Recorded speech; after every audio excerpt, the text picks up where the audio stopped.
ان کی کل تعداد ایک وقت میں کبھی بھی 9 سے زیادہ نہیں ہو سکتی۔ معاہدے میں یہ پابندی اس لیے رکھی گئی ہے کہ باہر کے ممالک جیسے امریکہ، برطانیہ وغیرہ یہ بلیک سی کنٹریز خاص طور پر روس کے دفاع کے لیے کوئی خطرہ نہ بنے۔ مونٹرو ایگریمنٹ یہ بھی کہتا ہے کہ جنگ کے دنوں میں ترکی کو یہ اختیار حاصل ہے کہ وہ آبنائے باسفورس کو ہر قسم کے جہازوں کے لیے بند کر دے۔ بلیک سی کنٹریز آبنائے باسفورس کا اتنا زیادہ استعمال کرتے ہیں کہ اس وقت باسفورس دنیا کا سب سے مصروف سمندری راستہ بن چکا ہے۔ باسفورس سے سالانہ تقریباً 50,000 تجارتی اور ملٹری جہاز گزرتے ہیں۔ یہ تعداد کتنی زیادہ ہے اس کا اندازہ اس بات سے لگایا جا سکتا ہے کہ باسفورس کے مقابلے میں سینٹرل امریکہ کی پاناما کینال سے 12,000 اور مصر کی نہر سویز سے 17,000 جہاز گزرتے ہیں، یعنی کہ ان دونوں نہروں کی مجموعی تعداد سے بھی زیادہ جہاز صرف آبنائے باسفورس سے گزرتے ہیں۔ اتنی بڑی تعداد میں جہازوں کے گزرنے کی وجہ سے باسفورس میں اکثر حادثات بھی ہو جاتے ہیں جو دونوں طرف موجود آبادی کے لیے پریشانی کا باعث بنتے ہیں۔ اسی وجہ سے ترکی کی حکومت باسفورس کے ساتھ ایک اور سمندری راستہ بنانا چاہتی ہے۔ یہ دوسرا راستہ ایک مصنوعی نہر کی صورت میں ہوگا۔ یہ نہر استنبول شہر کے مغرب میں کھودی جائے گی، اسی لیے اس کا نام نہر استنبول یا استنبول کینال رکھا گیا ہے۔ تفصیل کے مطابق نہر استنبول 45 کلومیٹر لمبی، 25 میٹر گہری اور 1000 میٹر چوڑائی لیے ہوئے ہوگی۔ ترکی حکومت کے مطابق یہ پروجیکٹ 2023 میں 15 ارب امریکی ڈالرز کی لاگت سے مکمل ہوگا، 15 بلین US ڈالرز سے۔ ترک حکومت نہر کی تعمیر کے بہت زیادہ فائدے بتاتی ہے۔ نہر کی تعمیر سے آبنائے باسفورس میں ٹریفک کا دباؤ کم ہو جائے گا، جس سے خطرناک ساز و سامان جیسے کہ LNG، کیمیکل، تیل اور دھماکہ خیز مواد جیسی چیزیں لے کر گزرنے والے جہازوں کے حادثات کا خطرہ کم ہوگا۔ ترکی کے صدر طیب اردوان عظیم تعمیراتی پروجیکٹس کے بڑے دلدادہ جانے جاتے ہیں۔ استنبول کا نیا وسیع و عریض ایئرپورٹ، باسفورس کے نیچے سے عالی شان ٹنل، ترکی کی سب سے بڑی مسجد اور کئی بڑے پروجیکٹس انہی کے دور میں مکمل ہوئے۔ ماضی میں ایسے ہی منصوبوں کو مکمل کرنے کی وجہ سے اردوان کو الیکشن جیتنے میں کافی مدد ملتی رہی ہے، مگر یہ تمام پروجیکٹس نہر استنبول کے مقابلے میں بہت چھوٹے ہیں۔ نہر استنبول پروجیکٹ کو اردوان اپنا پاگل پن مگر قومی اہمیت کا پروجیکٹ کہہ چکے ہیں۔ اب ہم آپ کو بتاتے ہیں کہ ترکی کی حکومت اس نہر سے کیا کیا فائدے حاصل کرنا چاہتی ہے۔ نہر استنبول کی تعمیر پر بہت زیادہ سرمایہ لگے گا، جس سے لاکھوں لوگوں کو روزگار ملے گا۔ اتنے بڑے منصوبے کی تعمیر سے اردوان 2023 میں ماڈرن ترکی کی 100ویں سالگرہ کے موقع پر ترکی کا GDP $2 ٹریلین تک لے جانا چاہتے ہیں، جس سے ترکی کا شمار حجم کے لحاظ سے دنیا کی 10 بگیسٹ اکانومیز میں ہوگا۔ ترک وزیر مواصلات کے مطابق اس منصوبے کی تعمیر سے نہر سے گزرنے والے جہازوں سے آمدنی کی مد میں 1 ارب امریکی ڈالر سالانہ حاصل ہوگا۔ ترک حکومت نہر کے دونوں جانب 5 لاکھ افراد کے لیے پرآسائش اپارٹمنٹس، رہائشی منصوبے، سرسبز باغات، ہاسپٹلز اور تفریح گاہیں بھی بنانا چاہتی ہے، جس سے سالانہ 3 بلین US ڈالرز کی اضافی آمدنی کی امید ہے۔ نہر کے دونوں جانب نئے شہر کی تعمیر سے ترک حکومت کثیر زر مبادلہ بھی کمانا چاہتی ہے۔ اس مقصد کے لیے ترک حکومت یورپین اور عرب سرمایہ کاروں کو جائیداد کی خریداری کے لیے اٹریکٹ کر رہی ہے۔ اخباری رپورٹس کے مطابق قطری شاہی فیملی نے یہاں حال ہی میں بہت سی زمین خریدی ہے، جس پر اپوزیشن کے کچھ رہنماؤں نے کافی سخت تنقید بھی کی ہے۔ منصوبے کی تعمیر سے ترکی کو حاصل ہونے والے مالی فوائد کے سرکاری دعوے تو اپنی جگہ، مگر کچھ تجزیہ کاروں کے مطابق اس منصوبے میں طیب اردوان کی دلچسپی کی اصل وجہ خطے میں اپنی دفاعی حیثیت بڑھانا ہے۔ طیب اردوان آبنائے باسفورس اور اس کے ارد گرد کے سمندری راستوں پر صرف اور صرف ترکی کا حق سمجھتے ہیں۔ وہ یہ سمجھتے ہیں کہ پہلی جنگ عظیم کے بعد ترکی کی کمزور پوزیشن سے فائدہ اٹھاتے ہوئے عالمی سامراجی طاقتوں نے ترکی کے مفادات کے خلاف مونٹرو معاہدہ کروا لیا تھا۔ مونٹرو معاہدے کی وجہ سے تمام بحری جہاز بغیر فیس دیے باسفورس اور ترکی کے پانیوں سے گزر رہے ہیں، لیکن اگر نہر استنبول تعمیر کر دی جائے تو علاقائی حقیقتیں بدل جائیں گی۔ نہر کی تعمیر کے بعد سوال پیدا ہوگا، کیا اس نہر پر بھی باسفورس والی مونٹرو ایگریمنٹ کی فوجی پابندیاں لاگو ہوں گی، یا پھر یہ نہر مونٹرو ایگریمنٹ کو بائی پاس کر دے گی؟ کیونکہ مونٹرو ایگریمنٹ یہ کہتا ہے کہ وہ ممالک جو بلیک سی پر واقع نہیں ہیں، جیسے کہ امریکہ، برطانیہ، جرمنی، فرانس وغیرہ، وہ باسفورس میں سے گزر کر صرف 21 دن تک بلیک سی میں ٹھہر سکتے ہیں۔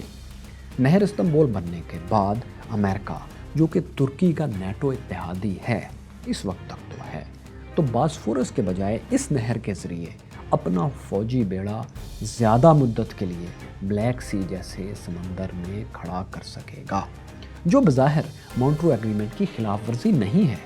اگر ایسا ہوتا ہے تو روس کے قریبی پانیوں میں یعنی کہ بلیک سی میں امریکی بحری بیڑے کی موجودگی دونوں طاقتوں کے درمیان چپکلش کا باعث بن جائے گی، جس سے اس سارے ریجن میں ڈی اسٹیبلائزیشن، عدم استحکام پیدا ہوگا۔ اس سے ایک نئی سرد جنگ بھی شروع ہو سکتی ہے۔ ترکی مونٹرو ایگریمنٹ میں موجود اسی کمزوری سے فائدہ اٹھاتے ہوئے روس اور دوسرے بلیک سی کنٹریز کو مجبور کرے گا کہ وہ ترکی سے ایک نیا ایگریمنٹ کریں، اور نئے ایگریمنٹ کی صورت میں ترکی اپنی مضبوط ہوتی ہوئی پوزیشن سے فائدہ اٹھائے گا، جس سے اسے مالی، دفاعی اور اسٹریٹجک بینیفٹس ملیں گے۔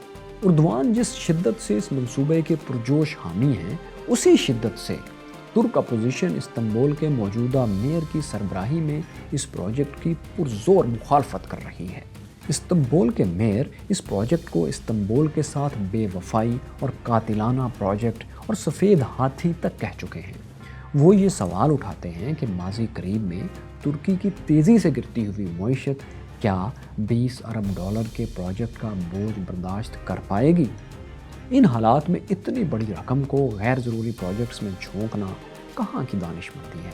ایک طرف طیب اردوان کے سیاسی مخالفین اس پروجیکٹ کے خلاف مظاہرے کر رہے ہیں، تو دوسری طرف اردوان کے حامی یہ سمجھتے ہیں کہ ان کے مخالفین دراصل یورپی طاقتوں کے اعلی کار ہیں اور بیرونی اشاروں پر ترک مفاد کو نقصان پہنچا رہے ہیں۔ پروجیکٹ کے مخالفین کے لاجک یہ ہے کہ اس نہر کی تعمیر سے خطے کے ماحولیاتی نظام پر شدید منفی اور ناقابل تلافی اثر پڑے گا۔ نہر کی تعمیر سے شہر کے شمال مغرب میں واقع محفوظ جنگل، چشمے، ندیاں، جھیلیں اور چراگاہیں ہمیشہ کے لیے ختم ہو جائیں گی، بلکہ وہاں موجود پرندوں، جانوروں اور پودوں کی سینکڑوں اقسام بھی صفحۂ ہستی سے مٹ جائیں گی۔ وہ ایسا اس لیے کہہ رہے ہیں کہ نہر استنبول کو بنانے کے لیے 350 ہیکٹر رقبے پر پھیلے 2 لاکھ سے زائد درخت کاٹنے پڑیں گے۔ کچھ ماحولیاتی ماہرین کے مطابق نہر کھودنے سے زمین کے نیچے موجود صاف پانی کے ذخیرے بھی آلودہ ہو جائیں گے، جس سے مستقبل میں استنبول کے شہریوں کے لیے صاف پانی ملنا مشکل ہوگا۔ استنبول کے میئر کے مطابق نہر کے اطراف 10 لاکھ افراد کے لیے رہائشی منصوبوں کی تعمیر کا واحد مقصد اردوان کے حامی ریئل اسٹیٹ ڈیولپر کو تعمیراتی ٹھیکے دینا ہے۔ ان کے مطابق اس سے اردوان مالی اور سیاسی فائدہ حاصل کرنا چاہتے ہیں۔